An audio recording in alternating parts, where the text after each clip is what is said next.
Podcast livre Mémoire de l'Anvaril, Printemps funèbre de Ronan Goudard. Présentation du roman. Le titre en VO du roman est Mémoire de l'Anvaril.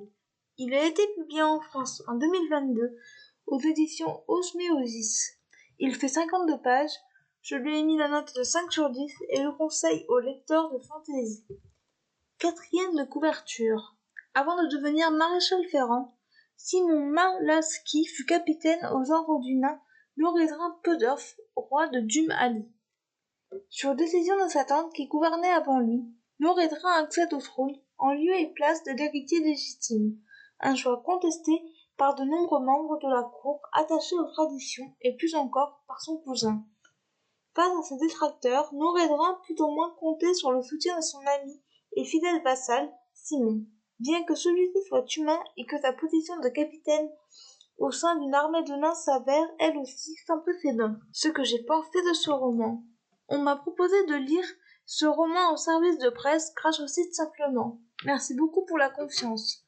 Malheureusement, je n'ai pas tellement accroché, mais je ne doute pas qu'il puisse trouver son public. Comme le texte est court, 52 pages, je ne ferai pas de résumé. Les personnages sont corrects. Noredrin est le roi des nains.